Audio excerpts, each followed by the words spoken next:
Pada kesempatan ini kita akan bahas tentang keajaiban istighfar. Saudaraku seiman, banyak sekali ayat Al-Quran dan hadis Nabi SAW mengingatkan masalah ini. Dan juga kita akan dengarkan nanti perkataan para salafus salih tentang keajaiban istighfar dan dahsyatnya. Begitu juga insya Allah kita akan sebutkan apa yang didapatkan pada saat seseorang melazimkan istighfar itu. Mungkin sebagian orang terlintas di benaknya, istighfar kami semua sudah tahu. Tapi pertanyaannya, apakah anda sudah rutinkan? Nanti akan lebih jelas insya Allah dengan statement para ulama salaf tentang masalah ini. Beranjak bahasan kita saudaraku seiman, perintah Allah subhanahu wa ta'ala kepada nabinya Muhammad sallallahu alaihi wa ala alihi wa sahbihi wasallam yang sudah diampuni dosanya yang lalu dan akan datang. Allah berfirman, A'udzu billahi minasyaitonir rajim, dalam surah An-Nasr ayat 3, fasabbih bihamdi rabbika wastaghfir innahu kana ghaffara. Maka bertasbihlah engkau hai Muhammad dengan memuji Tuhanmu dan mohon ampunlah kepadanya. Padahal Nabi Muhammad SAW sudah diampuni dosa-dosanya yang lalu dan akan datang. Sesungguhnya Dia Allah adalah zat yang maha penerima taubat. Juga dalam ayat yang lain dalam surah Muhammad ayat 19 Allah memerintahkan Nabinya Muhammad SAW istighfar. A'udzu billahi minasyaitonir rajim wastaghfir li dzambik walil mu'minina wal mu'minat wallahu ya'lamu mutaqallabakum wa mathwaakum. Dan mohonlah ampun bagi dosamu hai Muhammad dan bagi dosa orang-orang beriman laki-laki dan orang beriman perempuan, dan Allah maha mengetahui tempat kamu berusaha dan tempat tinggalmu. Juga baginda Nabi sallallahu alaihi wa ala alihi wa sahbihi wasallam bersabda, wallahi inni la astaghfiranna Allah wa atubu ilaihi fil yaumi aktsara min 70 marrah. Demi Allah, padahal beliau tidak butuh untuk sumpah, tapi untuk memastikan tentang pentingnya pengucapan istighfar di lisan setiap orang di antara kita. Beliau mengatakan, demi Allah, aku selalu beristighfar kepada Allah. Artinya pengucapan permohonan maaf kepada Allah dan bertaubat kepadanya. Maksudnya mengucapkan ikrar tidak akan mengulangi kesalahan dalam setiap harinya lebih daripada 70 kali. Dan hadis ini hadis sahih diriwayatkan oleh Imam Muslim. Juga dalam riwayat yang lain Nabi SAW sebutkan fil yaumi mi'ata marrah, dalam setiap hari sampai 100 kali. Saudaraku seiman, para ulama salaf menjelaskan kepada kita bagaimana kedudukan istighfar. Bermula dari perkataan sahabat yang mulia Abu Musa al-Ash'ari radhiyallahu anhu. Beliau mengatakan, dahulu kita memiliki dua pelindung dari azab atau siksaannya Allah. Salah satunya telah pergi, yaitu keberadaan Rasulullah sallallahu alaihi wa ala alihi wa sahbihi wasallam di tengah-tengah kita. Selama Nabi masih hidup sallallahu alaihi wasallam, mereka tinggal datang ke Nabi mengatakan mohon ampunlah untuk kami. Tapi sekarang Nabi sudah meninggal, maka sudah hilang satu kesempatan itu untuk menghilangkan azab, gangguan, gempa, banjir, bencana, kesulitan, wabah seperti sekarang. Dan tersisa satu, yaitu istighfar. Apabila ia juga telah pergi dari lisan seseorang di antara kita, maka niscaya kita binasa. Rabi' ibn Haytham rahimahullah, seorang ulama tabi'in berkata, merendahlah kalian kepada Rabb kalian, berdoalah kepadanya dikala senggang, maka Allah telah berfirman dalam hadis qudsi, man da'ani fir rakha'i ajabtuhu fi syiddah. Siapa yang memohon kepadaku pada saat dia senggang, aku akan penuhi kebutuhannya pada saat lagi sempit. Wa man sa'alani a'taitu, dan siapa yang memohon kepadaku pasti aku akan beri, kata Allah. Wa man tawadha'a li rafa'tu, dan siapa yang merendah karena aku akan angkat derajatnya. Wa man tafarraga li rahimtu, dan siapa yang meluangkan waktu untuk ibadah kepadaku, aku akan kasihi dia. Wa man istaghfarani ghafartulah, dan siapa yang memohon istighfar kepadaku, memohon ampun, aku pasti akan memaafkan kesalahannya. Sahal radhiyallahu anhu telah berkata tentang istighfar dalam menghapus dosa. Beliau mengatakan, Permulaan istighfar adalah pengampunan atau mengingat, memanggil Allah. Kemudian akan bergantung kepada Allah, lalu kemudian tidak akan mengulangi kesalahan-kesalahan.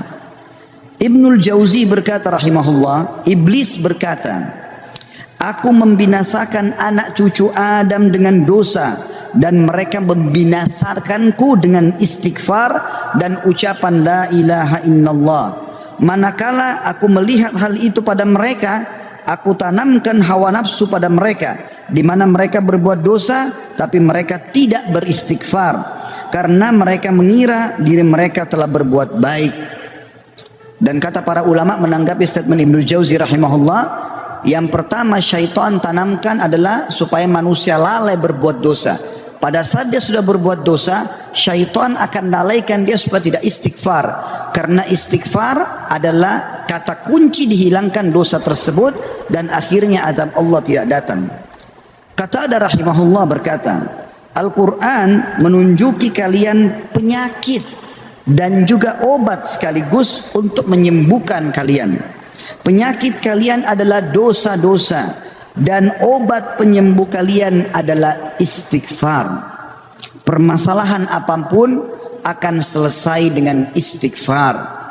Andai saja sebuah wilayah disepakati dari pemimpinnya sampai masyarakatnya memasyarakatkan dan membudayakan istighfar di lisan mereka, di meja-meja makan mereka, di halaman rumah mereka, di meja-meja kerja mereka, di masjid mereka, di pasar mereka, demi Allah wahai saudaraku seiman, permasalahan di wilayah itu akan selesai semuanya dan rezeki akan terbuka seluas-luasnya.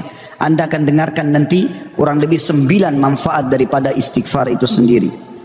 Ali radhiyallahu anhu berkata, sahabat Nabi yang mulia ini berkata, yang aneh adalah orang yang binasa padahal keselamatan ada bersamanya. Orang bisa kena gempa, banjir, penyakit kronis, kemiskinan, kesusahan hidup. Kata Ali radhiyallahu anhu, yang aneh adalah orang yang binasa padahal keselamatan ada bersamanya. Lalu beliau ditanya radhiyallahu anhu, apa keselamatan yang Anda maksudkan? Kata Ali radhiyallahu anhu, istighfar. Beliau juga berkata, tidaklah seorang hamba diilhami oleh Allah subhanahu wa ta'ala untuk beristighfar. Allah tidak mudahkan lisan Anda mengatakan astagfirullah. Itu saja, kata beliau, kecuali Allah memang berkehendak untuk menyelamatkannya atau tidak mengazabnya. Seseorang soleh juga berkata, hamba berada di antara dosa dan nikmat. Keduanya tidak akan menjadi baik kecuali mensyukuri nikmat dan istighfar dari dosa-dosa.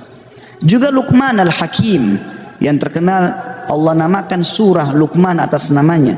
Dia berkata kepada putranya, wahai anakku, Allah memiliki beberapa waktu tidak ditolak orang untuk meminta pada waktu itu, seperti antara azan dan iqamah, seperti sepertiga malam, saat hujan turun dan seterusnya. Maka perbanyak istighfar pada saat itu. Beliau bukan menyuruh anaknya minta hajat, tapi disuruh beristighfar. Karena dengan istighfar ternyata hajat-hajat kita walaupun kita tidak minta dipenuhi oleh Sang Pencipta Allah Subhanahu wa taala. Ibunda mulia Aisyah radhiyallahu anha, Ummul Mukminin berkata, tuba, kegembiraan, kebahagiaan bagi siapapun yang mendapatkan istighfar tertulis indah banyak di buku amalnya. Abu Al-Minhal juga berkata rahimahullah, tidaklah seorang hamba didampingi di dalam kuburnya oleh pendamping yang lebih dicintai daripada istighfar yang dia ucapkan semasa hidupnya. Al-Hasan Basri berkata rahimahullah, perbanyak istighfar di rumah-rumah kalian, di meja-meja makan kalian, di jalan-jalan kalian, di pasar-pasar kalian, di majlis-majlis kalian, karena kalian tidak tahu kapan ampunan akan turun. Seorang Badui berkata, siapa yang ingin menjadi tetangga kami di tanah kami, hendaklah memperbanyak istighfar, karena istighfar adalah awan tebal yang mengandung air atau hujan yang lebat, maksudnya rezeki. Andai saja kita fahami statement-statement saudaraku seiman, mungkin beranjak dari Pak Bupati hafizahullah, pemimpin wilayah Goa, semoga Allah jaga beliau, dan juga seluruh masyarakat Goa ini, apalagi kalau seluruh wilayah Indonesia bisa menanamkan ini, selalu saling berwasiat, pemimpin kepada masyarakat, masyarakat kepada seluruh tetangganya, setiap orang kepada keluarganya, ayo perbanyak istighfar. Setiap lagi diam, jangan cuma diam, astagfirullah wa atubu ilaih, itu saja. Berapa banyak orang, tadi saya dapat informasi masyarakat gua kurang lebih kalau tidak salah 800.000. Kalau 800.000 orang anggap yang muslimnya misalnya 700.000 saja, semua beristighfar satu orang satu kali saja, ada 700.000 istighfar naik ke langit. Bukankah itu akan mendatangkan rezeki kepada kita? Bukankah itu pasti akan mengangkat wabah dan permasalahan yang kita hadapi? Demi Allah iya saudara. Jawabannya demi Allah iya. Tinggal anda mau amalkan atau tidak. Juga Bakar bin Abdullah Al-Muzani rahimahullah berkata, kalian banyak berbuat dosa, maka perbanyaklah istighfar. Karena seseorang kalau menemukan istighfar dalam catatan amalnya, pada setiap jarak 2 baris buku amalnya hari kiamat, dia akan senang melihatnya. Ibnu Taimiyah berkata, ini statement terakhir dalam perkataan salafus saleh. Saya akan masuk setelah itu keutamaan daripada istighfar itu sendiri sebagai penutup khutbah kita insyaallah. Ibnu Taimiyah berkata, fikiranku kadang-kadang terpaku kepada sebuah masalah yang sulit aku hadapi, enggak ada solusinya, maka aku beristighfar kepada Allah 1000 kali. Astagfirullah wa atubu ilaih, astagfirullah wa atubu ilaih, terus saya ucapkan 1000 kali sampai dadaku dilapangkan dan masalah yang sulit pun terpecahkan. Aku kadang berada di pasar, masjid atau sekolah, tapi hal itu tidak menghalangiku dari zikir dan istighfar sampai aku meraih apa yang aku inginkan. Istighfar teman-teman sekalian. Baik, kira-kira orang yang bertanya, apa yang saya dapatkan kalau saya beristighfar?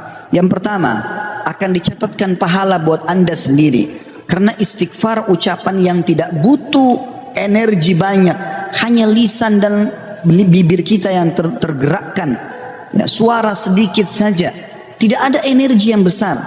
Itu adalah ibadah yang besar pahalanya. Allah subhanahu wa ta'ala memerintahkan kita dan memerintahkan juga Nabinya Muhammad sallallahu alaihi wasallam untuk beristighfar kepadanya.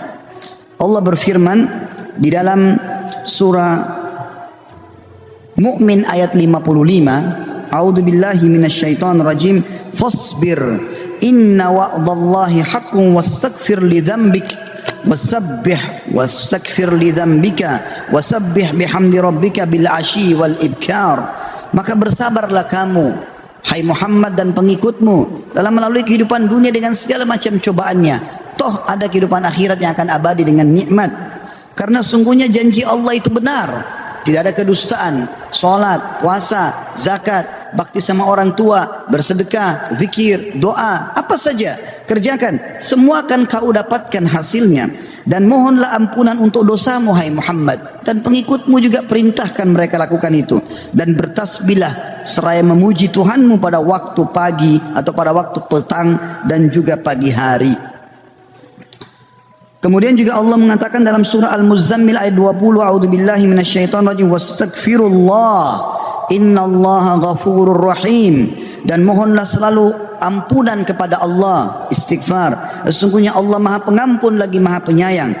Dan yang terakhir ayat Al-Quran adalah Al-Imran 133. A'udzubillahi minasyaitonir rajim. Wasari'u ila magfirati min rabbikum wa jannatin arduhas samawati wal ardu iddat lil muttaqin. Dan bersegeralah kamu kepada ampunan dari Tuhanmu dan kepada surga yang luasnya seluas langit dan bumi yang disediakan untuk orang-orang beriman. Yang kedua saudaraku seiman, istighfar sebab utama datangnya rezeki. Allah menyebutkan dalam Al-Quran, ya, apa yang diucapkan oleh lisan nabinya yang mulia Nuh alaihissalam dalam surah Nuh ayat 10 sampai ayat 12. A'udzubillahi minasyaitonir rajim. Faqultu astaghfiru rabbakum innahu kana ghaffara yursilis samaa 'alaikum midrara wa yumditkum bi amwalin wa banina wa yaj'al lakum jannatin wa yaj'al lakum anhara. Maka aku berkata kepada kaumku, ya Allah, kata Nabi Nuh, mohonlah ampun kepada Tuhan kalian. Sesungguhnya Dia Allah adalah Maha Pengampun. Niscaya dengan mohon ampun istighfar kalian itu, Dia Allah akan mengirimkan hujan kepadamu yang lebat dan memperbanyak harta juga anak-anakmu, dan mengadakan untukmu kebun-kebun, dan mengadakan di dalamnya sungai-sungai. Juga dalam surah Hud ayat 52, Allah Subhanahu wa taala berfirman, A'udzubillahi minasyaitonir rajim. Ya qaumi, Nabi Hud berkata alaihissalam, ya qaumi istaghfiru rabbakum thumma tubu ilaihi yursilis samaa alaikum midrara wa yazidkum quwwatan ila quwwatikum wa la tatawallaw mujrimin. Hai kaumku, kata Nabi Hud alaihissalam, banyaklah mohon ampunlah kepada Tuhan kalian dan bertobatlah kepadanya. Niscaya pasti dengan istighfar dan tobat kalian Dia menurunkan hujan yang sangat deras atasmu. Maksudnya subur. Hujan bukan mematikan tapi membawa berkah. Dan Dia akan menambahkan kekuatan kepada kekuatanmu. Fisikmu akan kuat, fikiranmu, jiwamu akan sehat. Dan janganlah kamu berpaling dengan berbuat dosa. Al-Qurtubi rahimahullah berkata tentang tafsir surah Hud ayat 52, di dalam ayat-ayat ini terdapat dalil bahwa istighfar digunakan untuk meminta rezeki dan hujan.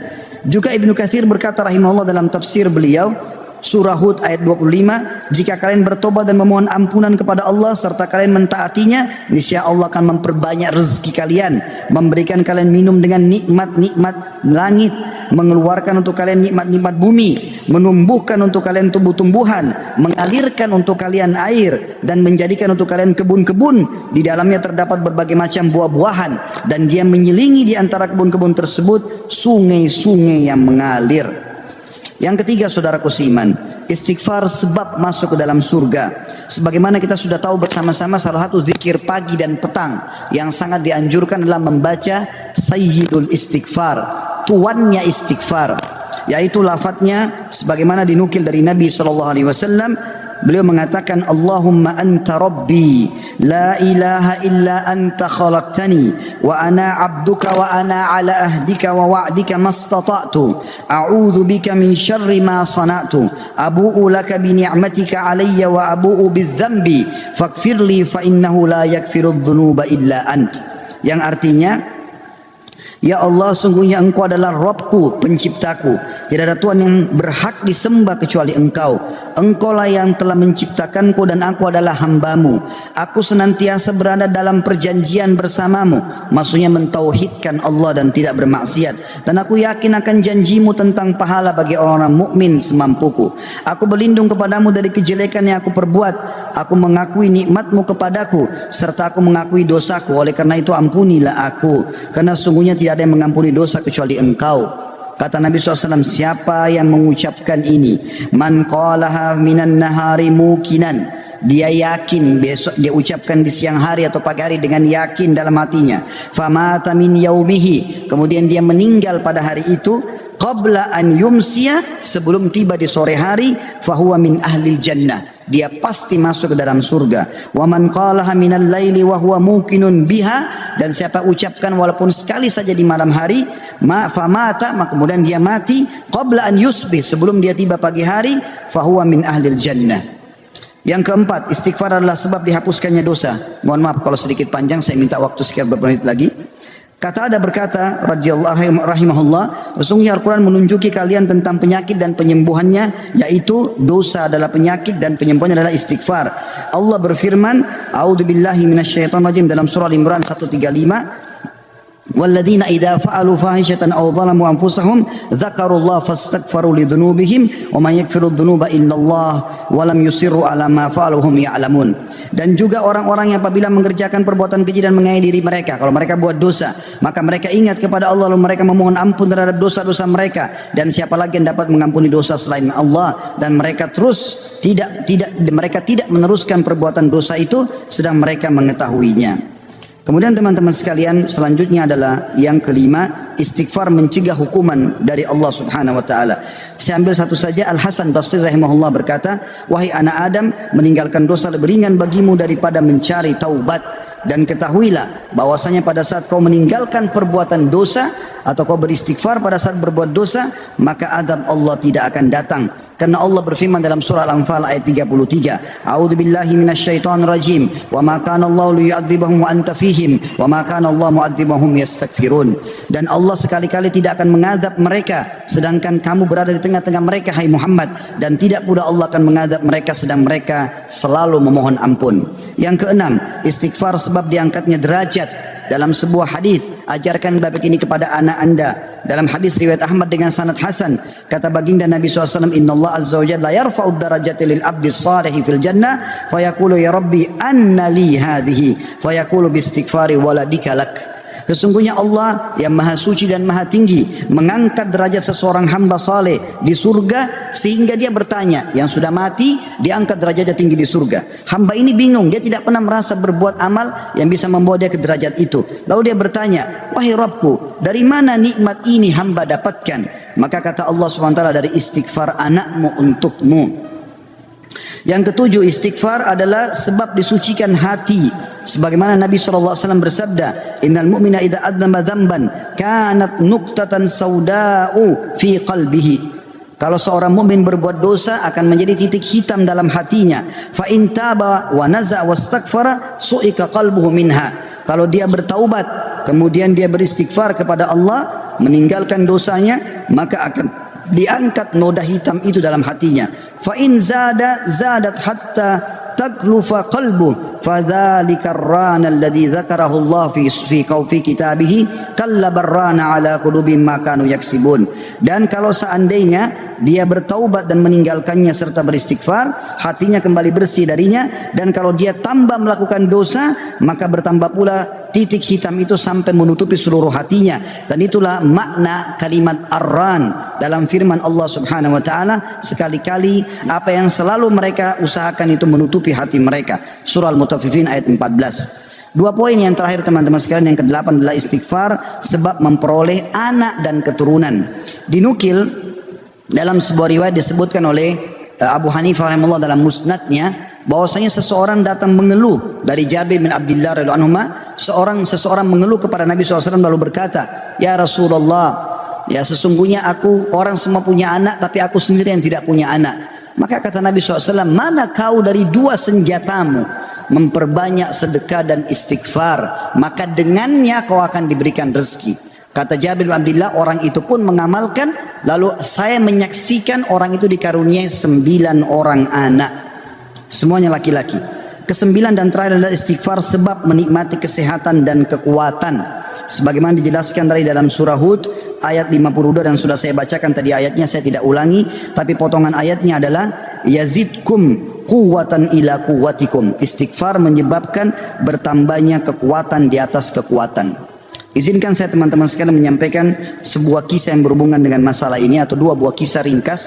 Ada seseorang di Irak dulu pernah berdagang, kemudian dia menemukan semua pedagang di pasar laku barangnya kecuali dia, dan dia orang miskin. Dia mengatakan, saya pun dulu di dekat barang saya sampai menjelang sore belum laku-laku. Maka tiba-tiba saya mengingat firman atau sabda Nabi SAW, man aksara istighfar, siapa yang memperbanyak istighfar, ja'alallahu lahu min kulli hammin faraja, Allah akan berikan kelapangan dari setiap kesedihannya, wa min kulli dikin makhraja, dan jalan keluar dari setiap masalahnya, dan juga razaqahu min haitsu la yahtasib, maka Allah akan berikan rezeki dari tempat tidak disangka-sangka. Maka dia bilang, saya pun beristighfar kepada Allah, dan terjadi satu keajaiban yang luar biasa. Ternyata datang kepadaku hampir seluruh pedagang pasar datang, dan mereka memperebutkan barang daganganku. Terakhir kisah seseorang yang bernama Abu Yusuf, saudaraku seiman, di musim haji, seorang syekh, dalam kisah ini tidak disebutkan namanya siapa, sedang menyampaikan masalah istighfar. Datang seseorang setelah pengajian bernama Abu Yusuf lalu berkata, Syekh, saya ingin bercerita tentang manfaat istighfar yang anda sampaikan tadi. Kata syekhnya, silakan. Dia bilang, saya menikah bertahun-tahun tidak punya anak sama sekali, dan saya sama istri saya sedih. Lalu satu waktu saya pernah mendengarkan sebuah siaran tentang makna ya firman Allah SWT surah Nuh ayat 10 sampai ayat 12. Tadi sudah saya bacakan ayatnya, bahwasanya orang kalau istighfar akan diturunkan hujan dari langit, diberikan keturunan dan juga harta. Lalu saya mengatakan kepada istri saya, wahai Ummu Yusuf, ayo kita istighfar, sudah bertahun-tahun kita berusaha berobat sana sini tidak punya anak. Maka dia sama istrinya yang mengatakan, kami pun beristighfar tidak mengenal waktu, tidak mengenal tempat, kecuali di WC. Kita tidak baca di WC, di tempat tidur, di ruang makan, di halaman, selalu baca. Dan subhanallah kata dia Syekh, bulan itu Ummu Yusuf hamil dan lahirlah Yusuf. Begitu selesai hamil lagi masa nifas, saya bilang, Ummu Yusuf, kita sudah bertahun-tahun tidak punya anak. Ayo kita istighfar kepada Allah untuk anak yang kedua. Kata dia, Anda tahu Syekh, selesai nifas, Ummu Yusuf hamil dan kami dapat lagi anak kedua. Dua-duanya laki-laki. Setelah anak kedua lahir di masa nifas, saya bilang lagi, wahai Ummu Yusuf, kita beristighfar kepada Allah untuk anak yang ketiga. Maka saya sama Ummu Yusuf beristighfar yang ketiga, dan ternyata selesai masa nifas hamil dan juga melahirkan di tahun ketiga anak laki-laki yang ketiga. Kata syekhnya, semoga Allah berkahi. Itu betul-betul firman Allah. Allah mengatakan Allah tidak akan pungkiri janjinya. Dia mengatakan belum selesai kisah saya Syekh. Setelah itu Ummu Yusuf berkata, wahai Abu Yusuf, kita berhenti dulu istighfar untuk mohon anak, istighfar untuk yang lainnya, tapi permohonan anak berhenti dulu sampai anak-anak besar.